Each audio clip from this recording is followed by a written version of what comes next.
The conference floor buzzed with excitement. Screens flashed with the company's signature blue. The stage lights were already warming up, and technicians rushed around with clipboards and headsets. Tomorrow was launch day. My launch day. The day the software I had built from scratch would finally go live. 5 years of fixing bugs at 2 a.m., 5 years of covering for incompetent team leads, 5 years of designing features that the executives took credit for. But none of that mattered now. What mattered was that my name would finally be on the spotlight. Or so I thought. I stood near the edge of the main hall, clutching my laptop. The same one filled with the code that had become my life's work. The air felt electric, vibrating with anticipation. My manager, Oliver, had texted me to stop by his office before the final prep meeting. "We need to talk. Quick." I didn't think much of it. Oliver was dramatic about everything. Coffee orders, Slack messages, even calendar invites. Still, something in the pit of my stomach tightened as I walked through the hallway. Dark, quiet, too empty for this time of day. When I knocked on his door, he didn't say, "Come in." He just yelled, "Yeah," like I was an inconvenience typical. I pushed the door open. Oliver was seated behind his desk, leaning back like some king on a throne. Across from him sat a girl, barely 20, bright-eyed, smiling too wide. I recognized her. The new intern. Name, Mia? No, Maya. She'd been here for maybe 6 weeks. Oliver clasped his hands together dramatically. "Laura," he said, drawing out every syllable. "We've been reviewing things, and we've decided to go in a new direction." I frowned. "A new direction? For what?" "The launch," he said casually, as though he wasn't detonating a bomb in my life. "We're replacing you with Maya as the product lead." My pulse spiked. I stared at him, waiting for the punchline. "You're joking." He smiled. That thin corporate smile that always meant something awful. "We're looking for more energy, fresh ideas. You're incredibly competent, Laura, but we need someone with vibrance, presence, someone who fits the vibe." I blinked. The vibe? Maya twirled a pen between her fingers, trying and failing to hide her smirk. Oliver continued. "Tomorrow, Maya will be presenting the product, leading the rollout, handling press questions. You'll support her transition by handing over your laptop, documentation, everything she might need." My laptop. My code. The room suddenly felt smaller, tighter, suffocating. I took a long, slow breath. "Oliver," I said calmly, "I've been building this software for 3 years. I wrote every line. I know every module, every integration point, every patch. Maya has barely..." He cut me off with a dismissive wave. "Laura, your emotional tone is a lot right now. Try to be a team player."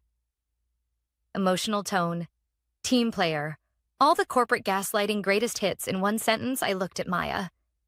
She avoided my eyes. Guilt flickering, but not enough to stop her. Not enough to turn down a promotion built on my work. I forced my breathing to slow. If I reacted now, loudly, emotionally, I would lose. Completely. So instead, I smiled. A small, polite, terrifying smile. "Of course," I said softly.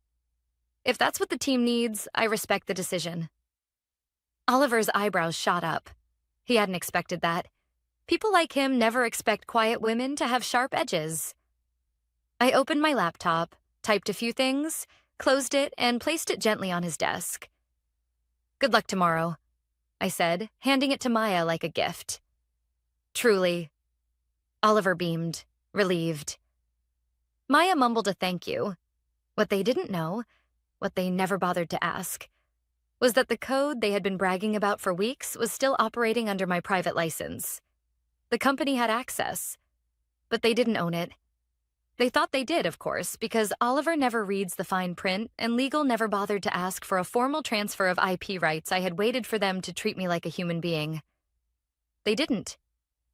So now they would learn what happens when you mistake quiet for weak.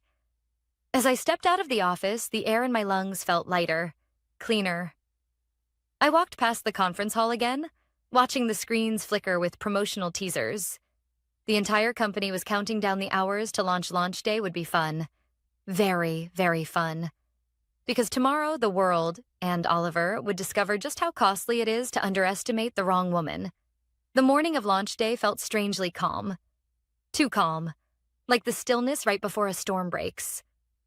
I woke up early, brewed coffee, and sat on my balcony watching the sunrise stretch across the skyline.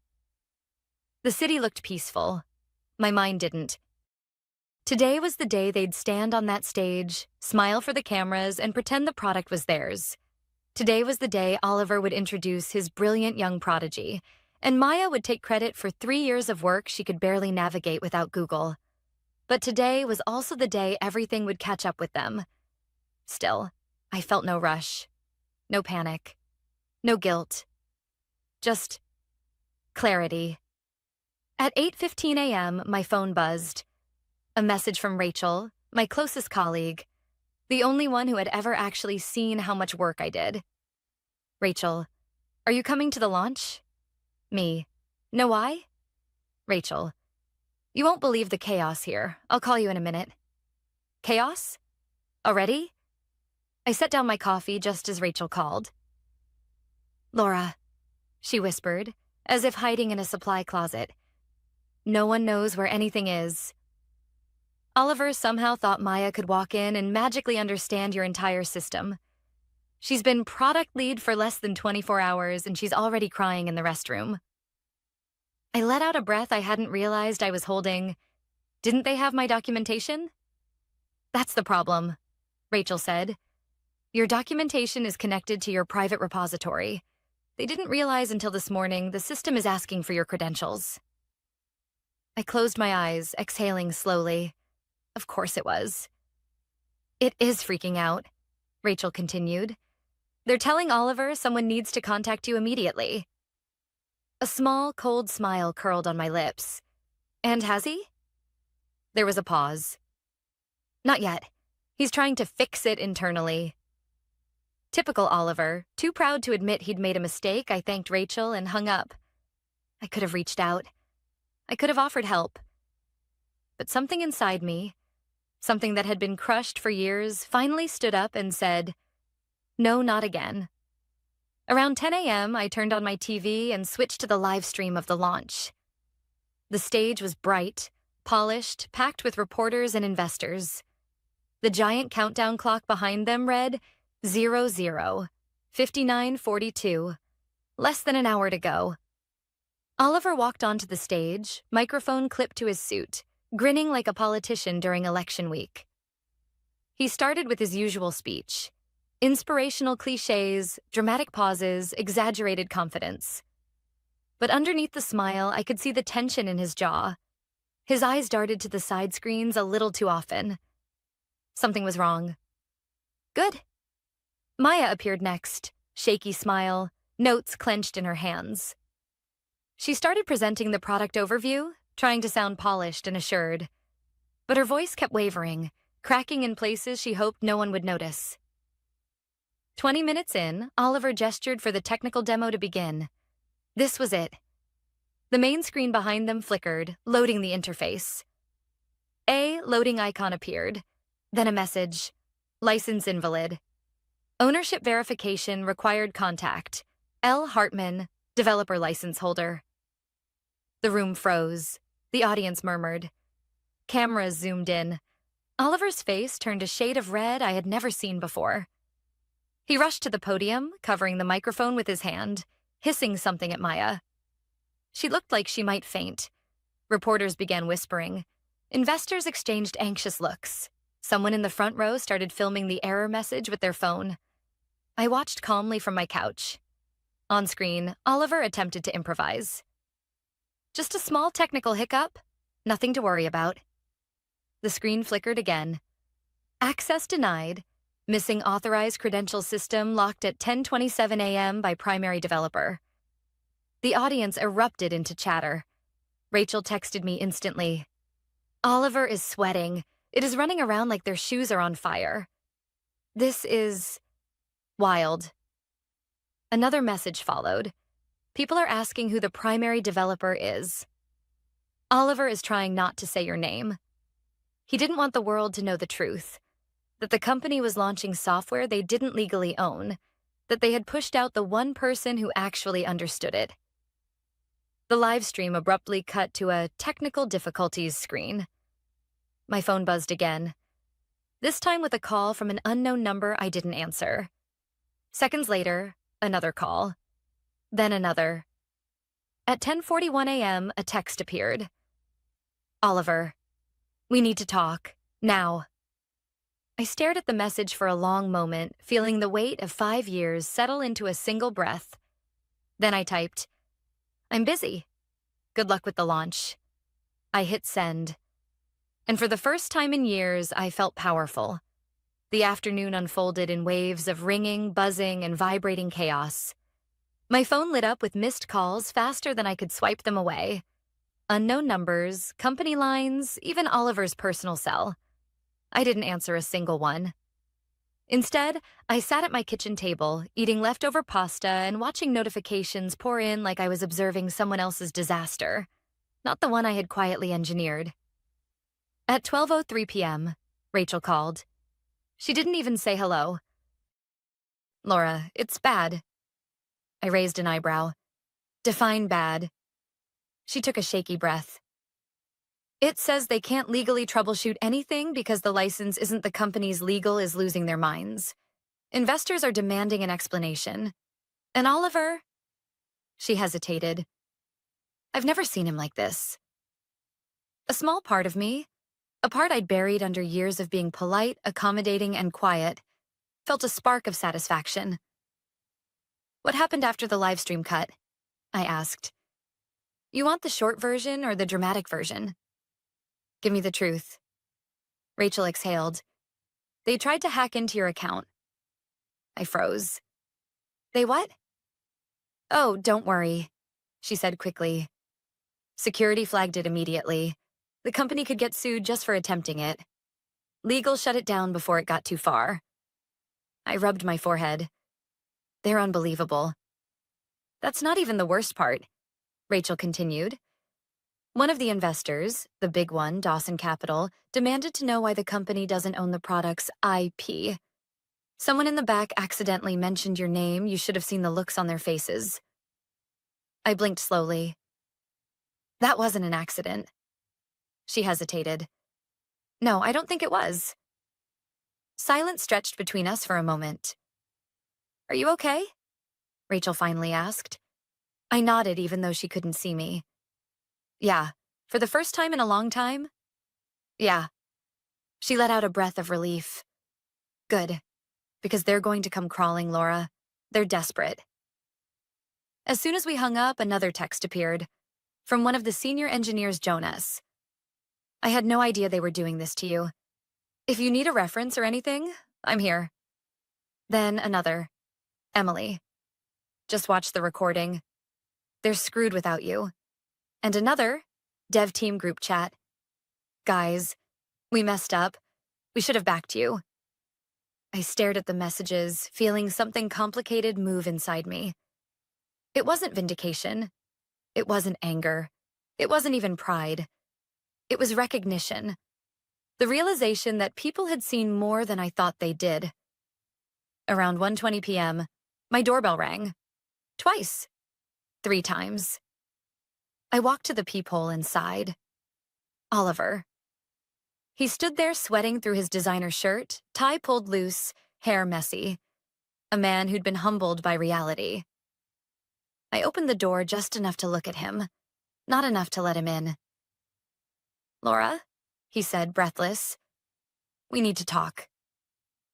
No, I replied. You need to talk, I'm listening. He swallowed hard. You know the situation. The launch is dead. The investors want answers. The board wants a fix. We need you to... No. He blinked. No? No, Oliver, I repeated. You made your decision. He stepped forward slightly. I stepped back. We can compensate you. He rushed out. A bonus, equity, a lead role. You replaced me with someone who didn't understand the product. I said quietly. You told me she fit the vibe better. You humiliated me behind closed doors and expected me to hand over everything like a good little employee. That was a mistake, he said quickly. I admit that now. I panicked. You didn't panic, I corrected. You underestimated me. He looked like I'd slapped him. I took a slow breath. The only reason you're here is because you thought I'd be too scared to walk away. You assumed my loyalty was permanent. It wasn't. He ran a hand through his hair in frustration. Look, we can fix this. If you give us access to the license. There it is, I said softly. He froze. What? That's all you care about, not me. Not the work, not what you did. My voice stayed calm, steady. Just the code. For a long moment, neither of us spoke. Then I said, Goodbye, Oliver. I began to close the door. His hand shot out, stopping it. Laura, please. I met his eyes through the narrow gap. The eyes of a man who finally realized he wasn't in control. Move your hand, I said. He did. The door shut with a soft, final click. My heart pounded, not with fear, but with something much stronger. Freedom. I walked back to my living room, my phone buzzing again with new messages. Among them was one from a number I hadn't seen in years, Andrew Carter. I heard what happened at the launch today. Are you available to talk? I stared at the message. For the first time since this all began, the future didn't look uncertain. It looked promising. Very promising. I stared at Andrew Carter's message for a full minute before I even breathed. Andrew had once been the only executive in the company who actually understood what I did. Not just technically, but strategically. He'd championed my early prototypes. He'd pushed for budget increases. He'd defended me during meetings where Oliver tried to take credit for features he couldn't even explain. And then, 3 years ago, the board pushed Andrew out after clashing with the CEO one too many times. The company had never recovered from losing him. Not in innovation, not in leadership, not in morale. Now he was messaging me. My thumb hovered over the screen before I finally typed, I'm available. What's going on? Andrew, I'll call you in 10. I set the phone down, suddenly aware of how quiet my apartment was. The launch disaster still played on repeat in my mind. Oliver sweating, Maya panicking, investors demanding answers. But beneath that, something new was growing. Possibility. At exactly 10 minutes, my phone lit up. Laura? Andrew's voice hadn't changed. Calm, warm, sharp. The kind of voice that made people sit straighter. Hi, Andrew, I said, trying to keep my composure. I'm guessing your morning was eventful, he said. You could call it that.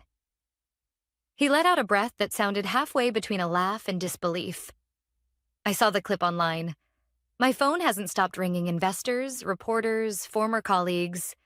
Everyone wants to know how the company managed to launch a product they don't own. I didn't respond. I didn't need to. Laura, he continued, I'm going to ask you something directly. Are you looking for your next step? I leaned back in my chair. I haven't really thought that far. Well, Andrew said, I have. It was quiet for a moment. I'm building a new firm, Carter Technologies, he explained. We're focusing on scalable software solutions for logistics and healthcare sectors. I need a head of engineering, someone who understands systems deeply, someone who's proven they can create something from nothing. My heartbeat quickened. And you want that to be me? I've wanted that to be you for years, he said. The only reason I didn't reach out sooner was because I knew you were loyal to your team, but after what happened today? He paused. I'm not going to pretend this wasn't the opportunity I was waiting for. I exhaled, letting the reality settle. What exactly are you offering? A director role, full authority over your department, a salary that reflects your actual worth. And, he added, equity. Equity. The word hit different. It meant ownership, power, a say in what I created. Can you come by the office tomorrow?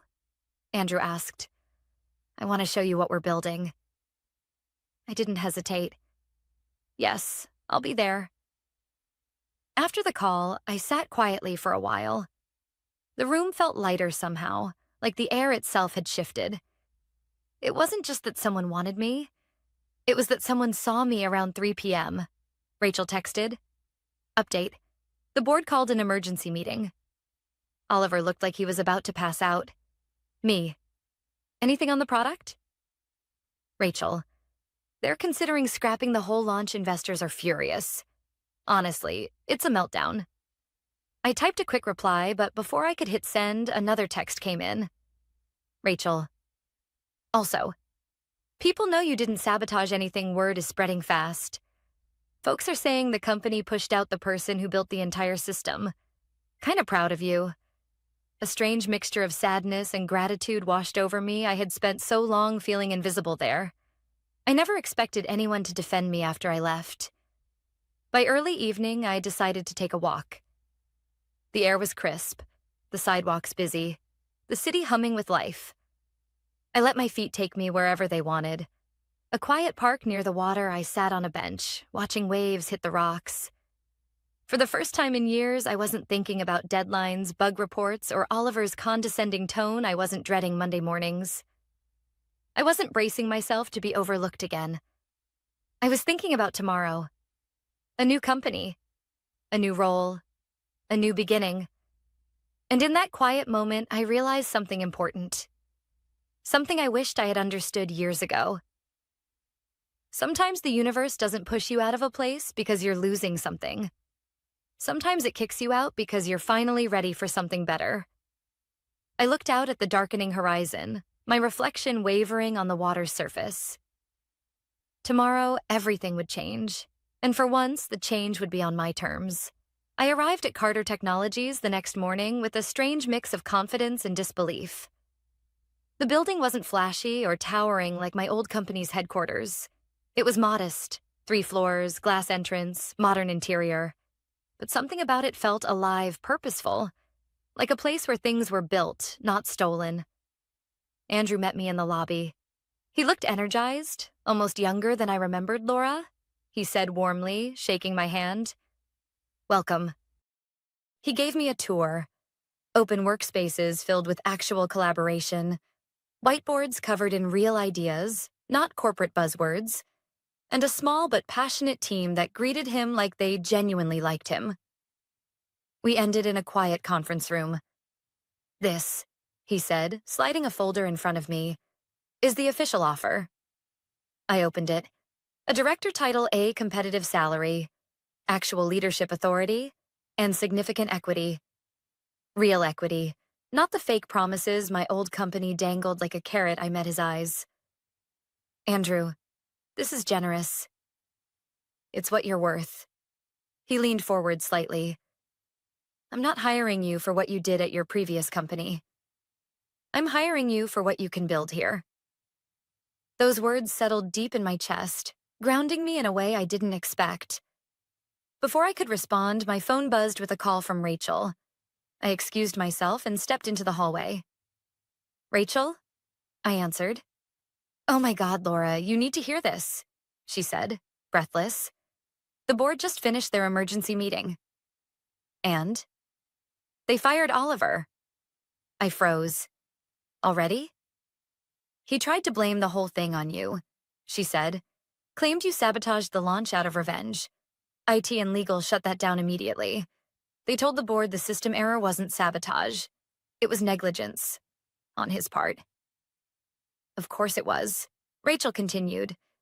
Investors pulled out. The board said they can't recover the product in time. They canceled the project entirely. I leaned against the wall, absorbing the words. She exhaled. Honestly, I think this is the best thing that could have happened to all of us. People are relieved he's gone. Toxic leadership only lasts so long. We talked a bit longer. She was considering leaving the company as well.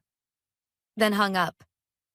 For a moment, I stood there in the quiet hallway, my phone warm in my hand, the weight of everything hitting me at once. 5 years of being overlooked. 5 years of being dismissed, minimized, replaced. 5 years of quietly carrying the company on my back. And now it had all collapsed. Not because I destroyed anything, but because they had built everything on arrogance and shortcuts. "Everything okay?" Andrew asked gently when I stepped back inside. I nodded slowly. "Better than okay." He sat across from me again. "Before you answer, I want you to know something I'm not asking you to join because of what happened at your old company. I'm asking because I believe you're the kind of leader who builds, not breaks." His words were steady, grounded, real. "Laura," he continued, "I want you to say yes because this is where you want to be, not because you're running from something else." That stopped me, because it was true. For the first time, I wasn't running. I wasn't reacting. I wasn't trying to prove anything. I was choosing.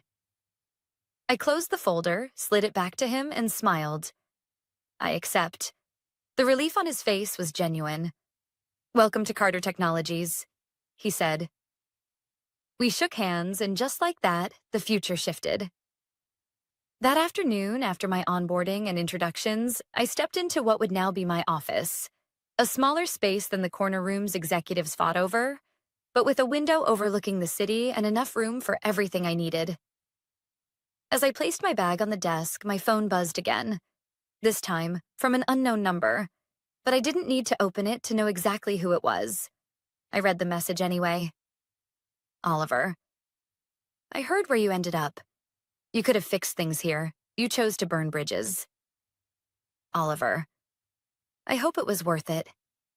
I stared at the screen for a moment, considering my response. Then I typed, "I didn't burn a bridge. I walked away from one that was already collapsing. And yes, it was worth it." I hit send. Then, without a second thought, I blocked the number. As evening settled in, I sat at my new desk. The city lights flickering outside, the office was quiet, peaceful. I opened my laptop and began mapping out the new system architecture Andrew and I had discussed. Piece by piece, I felt myself rebuilding. Not the product, not the code, but my sense of worth. And in that calm, steady silence, the most powerful truth finally settled. Being underestimated isn't an insult. It's a warning. Not about you, but about them. Tomorrow, everything would begin again. On my terms. In my space. In a place where I wasn't replaceable. I was essential. And this time, I wasn't handing over anything I built. I was building a future they would never be part of.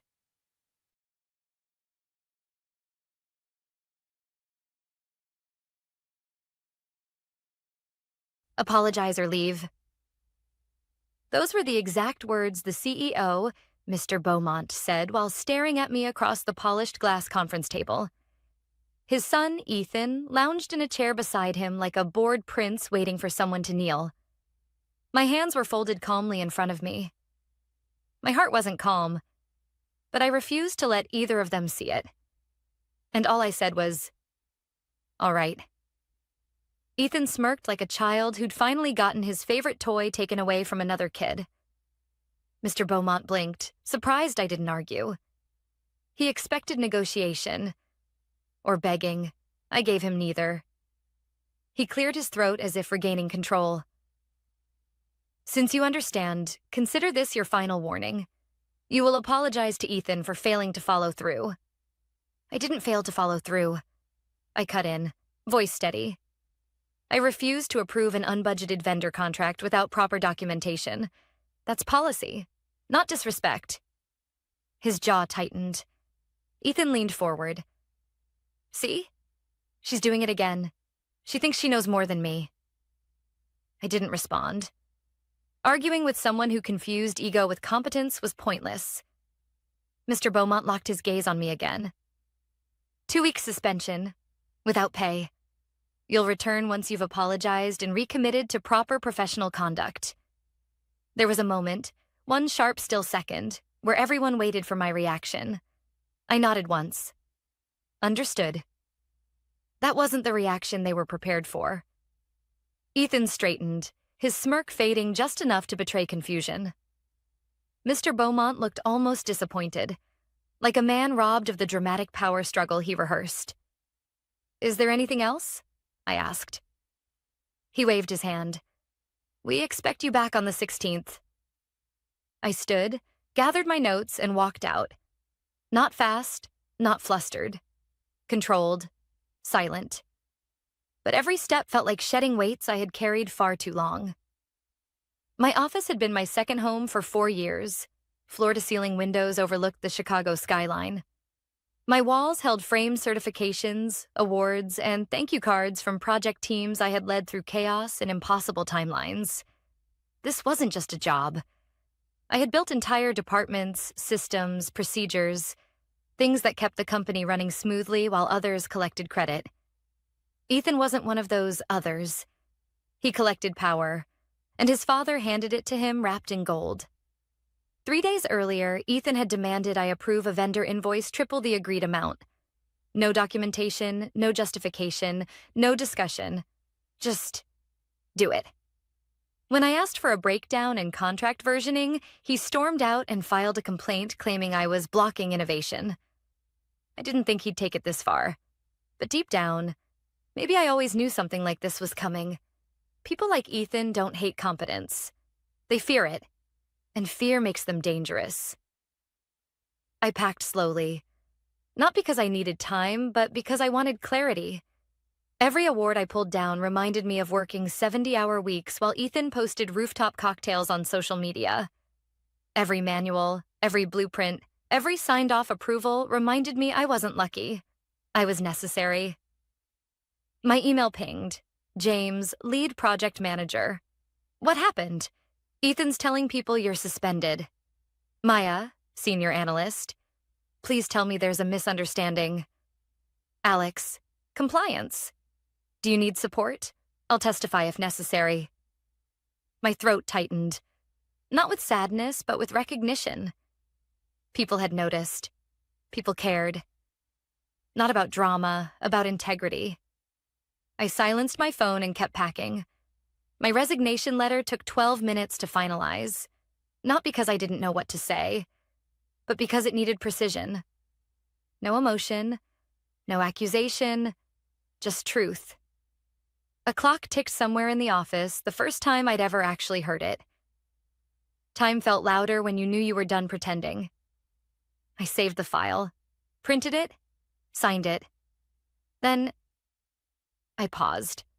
My hand hovered over the send button of an email that contained project documentation, financial inconsistencies, timeline impact reports, and audit-ready summaries of every violation Ethan had pushed for.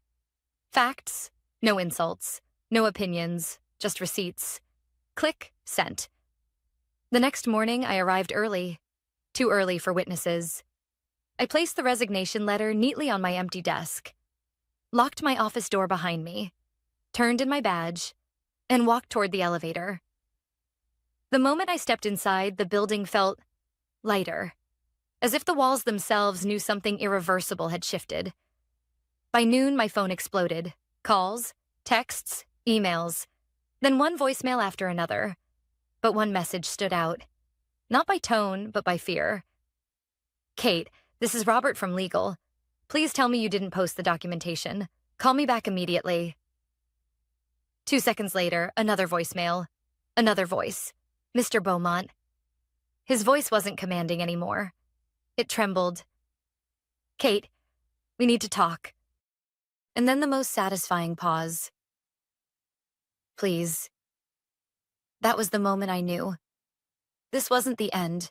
It was the beginning. And the consequences? They were only just starting to unfold. When I arrived at the office the next morning, I didn't expect a spectacle. I expected quiet awkwardness, maybe whispers. But the moment I stepped into the lobby, I realized something else entirely had happened. People were staring. Not subtly, not politely. Wide-eyed, stiff-backed, waiting. The receptionist, who normally smiled at everyone like her life depended on it, looked pale. She cleared her throat. "Kate, the CEO asked me to send you upstairs immediately." No greeting, No small talk, just urgency. I nodded once and stepped toward the elevators. As the doors closed, my phone buzzed again. 5 messages from people I barely spoke to. 1 from a client, 2 from department heads, 1 from HR, and 1 from Ethan. Where are you? We need to talk. I didn't respond.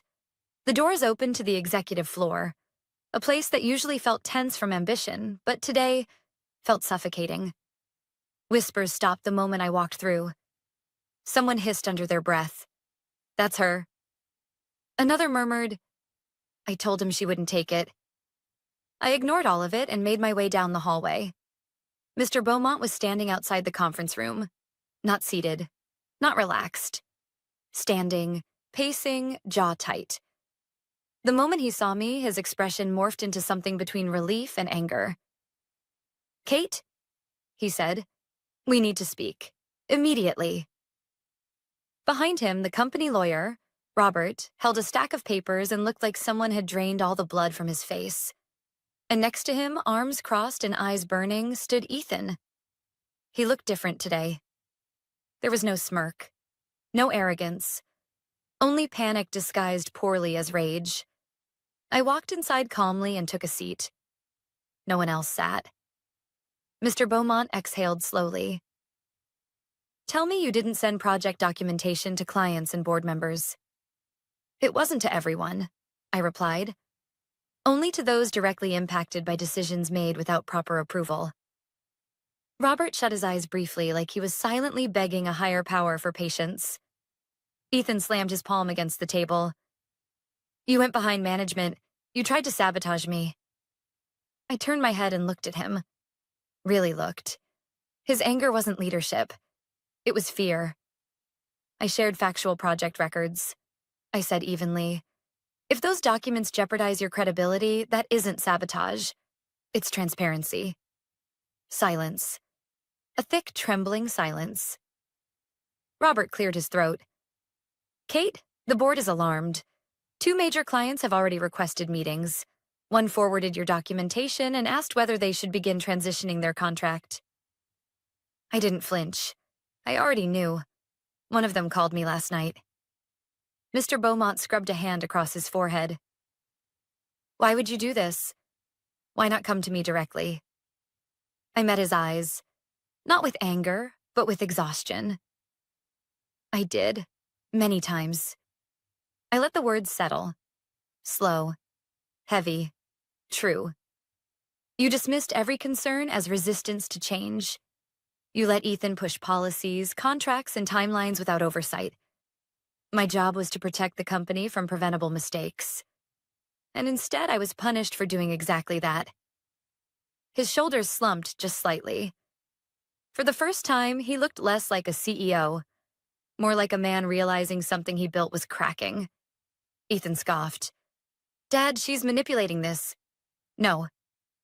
Mr. Beaumont's voice cut clean through the room. Enough. Ethan froze. Everyone froze.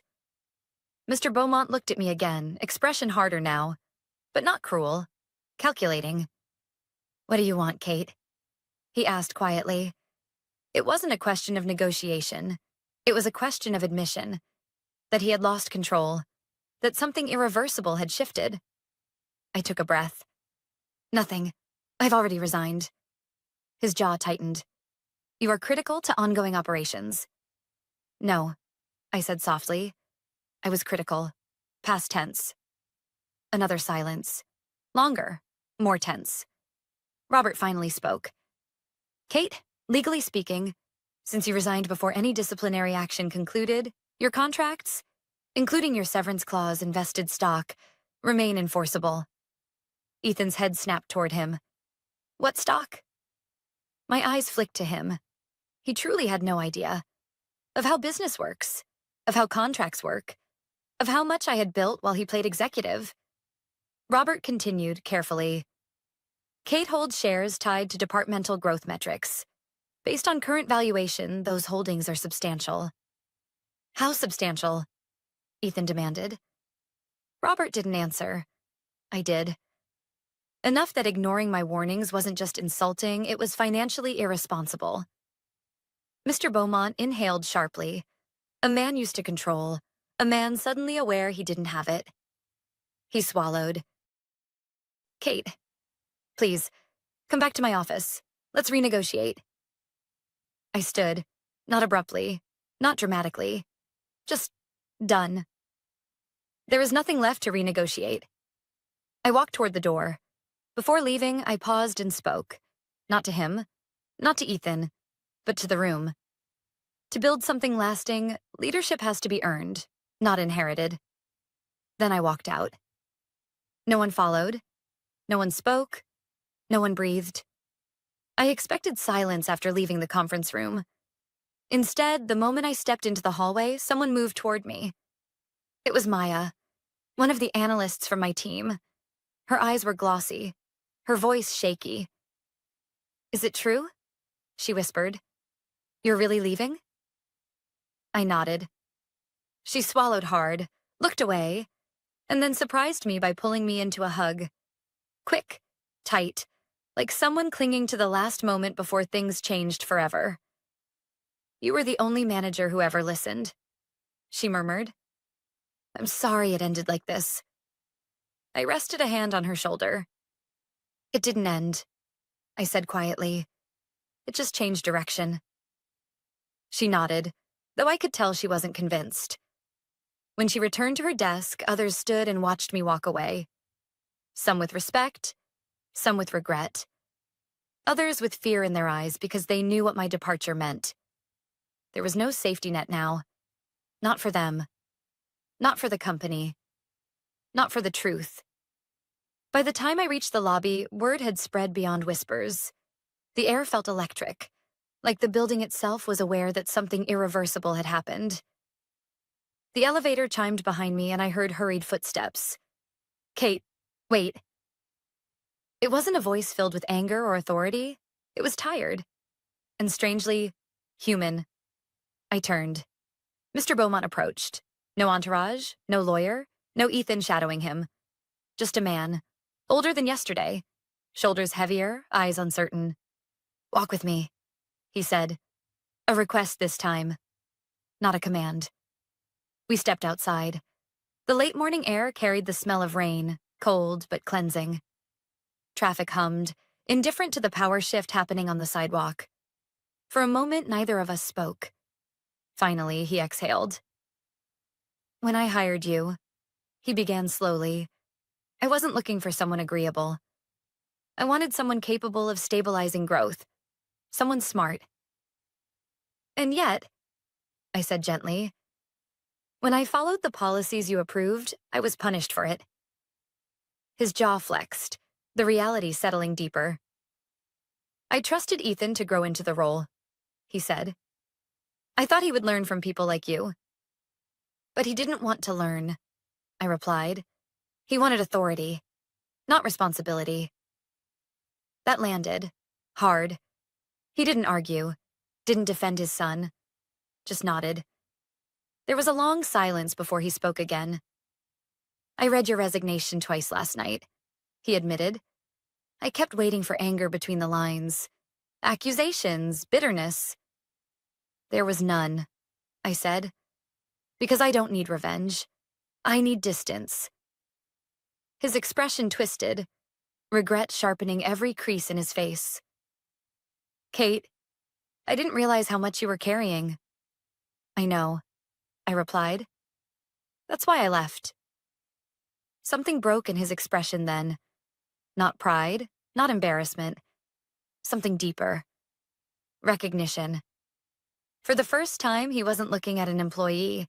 He was looking at the fallout of his choices. "I'm not here to ask you to return again," he said finally. "But I do want to understand something." I met his gaze. "What?" "What should I have done differently?" It wasn't a trap. It wasn't manipulation. It was genuinely asked. So I answered honestly. "You should have held Ethan to the same standards as everyone else. You should have listened when your team warned you something was wrong. And you should have recognized that loyalty doesn't mean silence." He closed his eyes for a moment, like absorbing truth felt physically painful. When he spoke again, his voice was low. I failed you. It wasn't dramatic. It wasn't emotional. It was simply true. I nodded once. Maybe. But you don't have to repeat the failure. He looked up, surprised. Fix what can still be fixed, I continued. Not for me. Not for Ethan. For the people still inside that building doing their best with no protection. We stood in silence after that, two people acknowledging a line that could never be uncrossed. Eventually, he extended his hand. Thank you, Kate.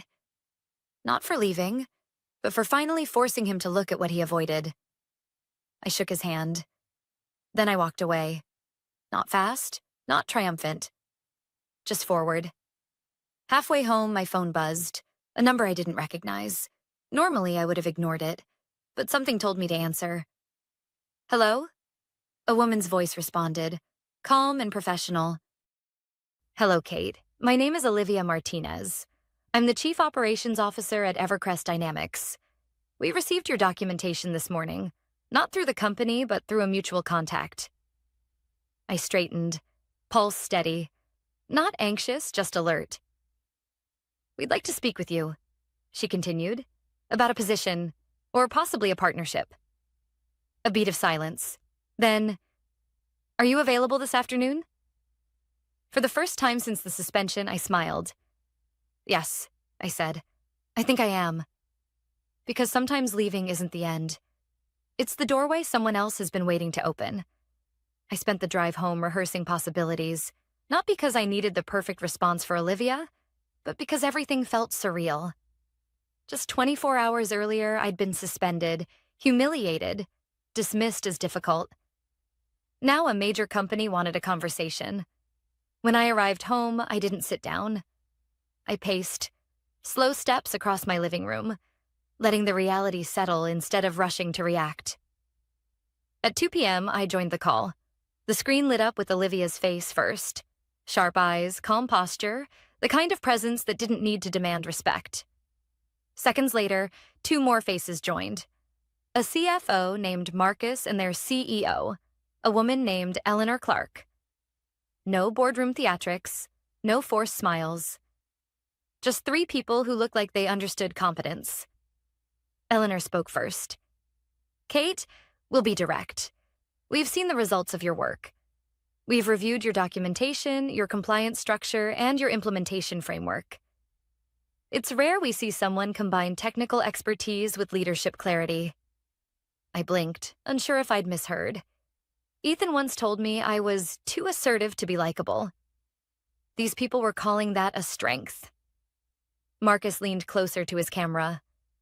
We've been watching Beaumont Industries for months, he said. Their instability is becoming public. Your departure may accelerate that. His tone wasn't accusatory, just factual. Olivia continued. We're expanding and need someone who understands systems, accountability, and growth at scale.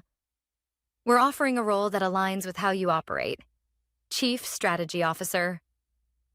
I let the title sit in the space between us. Not a supervisor. Not a department lead. Executive.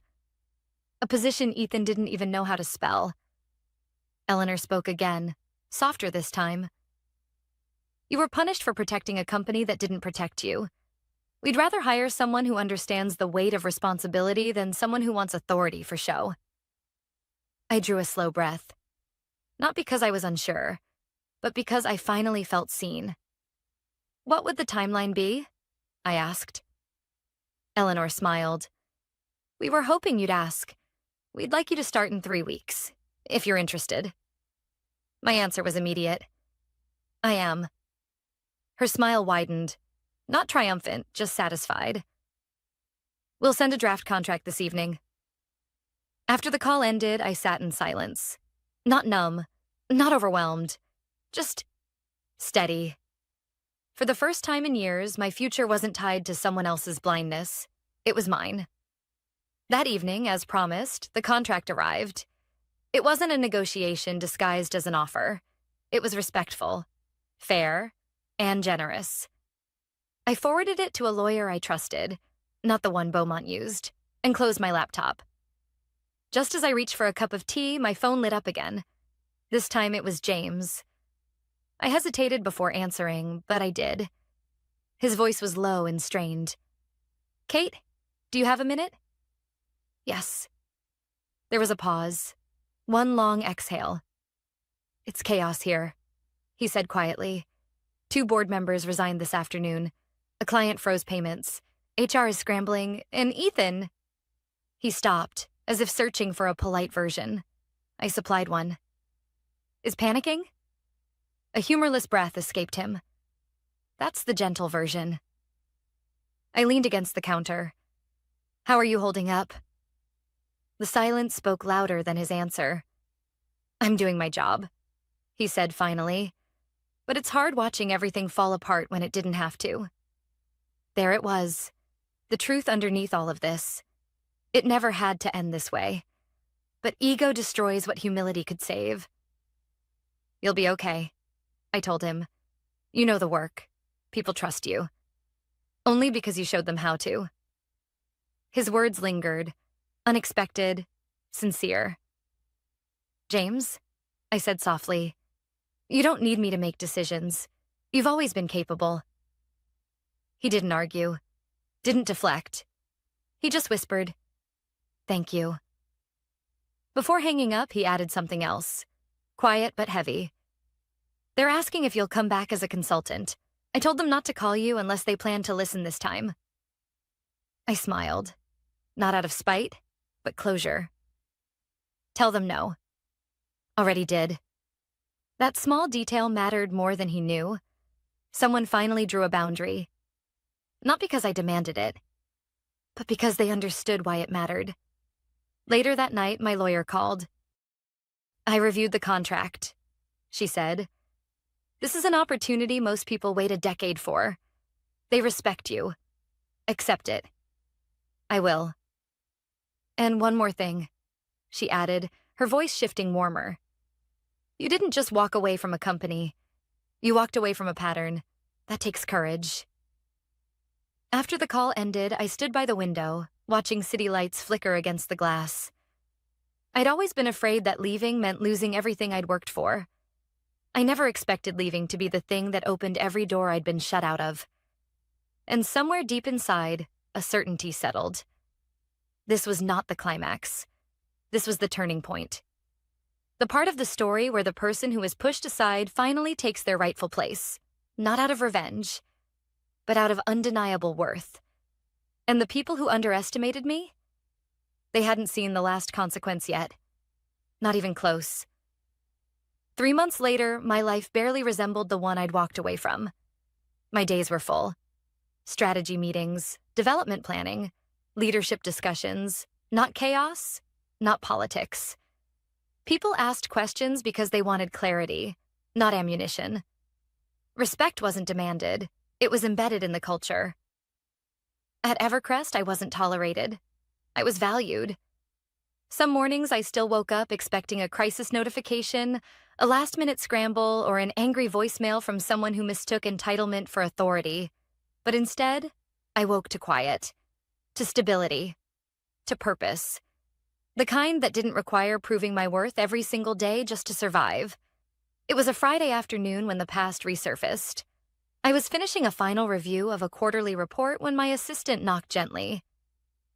"Kate, there's someone asking to see you. He says it's urgent." I looked up, expecting a vendor or partner, but when I stepped into the lobby, I froze. Mr. Beaumont. His suit looked worn, his posture tired. He held a folder in one hand and in the other, something I never expected to see. Humility. He stood when he saw me. "Thank you for agreeing to speak with me," he said. I didn't agree. I clarified gently. "I agreed to hear why you're here." He nodded, accepting the correction. We walked to a small meeting room. Neutral space, no power dynamic. When the door closed, he didn't start with excuses. He didn't start with business. He started with the truth. The company is failing. There was no bitterness in his tone, just quiet resignation. We lost 3 major accounts. Investors are nervous. The board is restructuring. Ethan, he paused, struggling for the right words. Ethan has stepped down. He's getting help. I let the information sit in the space between us, not to gloat, but to understand. And where does that leave you? I asked. He exhaled. With regret, he said, and hope something can still be salvaged. He took a folder from his briefcase and slid it across the table. Inside were revised governance documents, leadership changes, accountability measures. It was everything I once asked for. Policies that would have prevented everything that happened. Policies now written only after the damage was undeniable. You're rebuilding, I said. Yes, he replied. But we need help. Direction, structure. Then, slowly, carefully, we need you. The words weren't flattering. They were heavy, costly, earned. I studied him. Not the CEO I once feared, but a man who had finally faced consequences instead of hiding behind authority. What exactly are you asking? I asked finally. His voice softened, almost breaking. A chance. Not to erase the past, but to do better moving forward. A long moment passed. I thought about the years I spent shrinking myself to avoid conflict. The nights I stayed late fixing mistakes to protect a company that refused to protect me. The version of myself who believed loyalty required self-abandonment. And then I thought about now. A team who trusted me. A workplace that respected me. A future that wasn't built on apology. I folded my hands. I'm willing to help, I said slowly, but not the way you once expected. He lifted his eyes. You won't return. No. The finality wasn't cruel. It was honest. I will not step back into a role where I had to justify my worth. But I'll agree to consult. Temporarily, with defined boundaries, written authority, and full independence. If you want guidance, I'll give it. But I won't be the person carrying the entire company on my back again. He swallowed. Relief and resignation mixed together. That's more than fair. He stood, then paused. There's one more thing, he said quietly. I never apologized. I didn't respond, not because I didn't care, but because apologies aren't owed in rush. He continued anyway. I should have protected you. I should have listened. And I should have recognized your value before it cost everyone this much. His voice tightened. I'm sorry, Kate. For the first time since the day I walked out, the tension inside me loosened. Not forgiveness, not reconciliation, just release. Thank you, I said. Sometimes closure isn't dramatic. Sometimes it's a soft truth placed gently where a wound used to be. He left the building with a different posture than he arrived. Not defeated, but aware. I watched him go, then returned to my office. My office earned, not inherited. As I sat at my desk, the thought settled fully. Leaving wasn't losing. Leaving was choosing. Choosing myself. Choosing dignity. Choosing a life where my worth wasn't conditional. Because sometimes the most powerful revenge isn't ruining someone. It's becoming someone they can never diminish again. And I did. Not to prove anything, but because I finally learned something it took years to understand. You do not owe an apology for refusing to be underestimated. Not then. Not now. Not ever.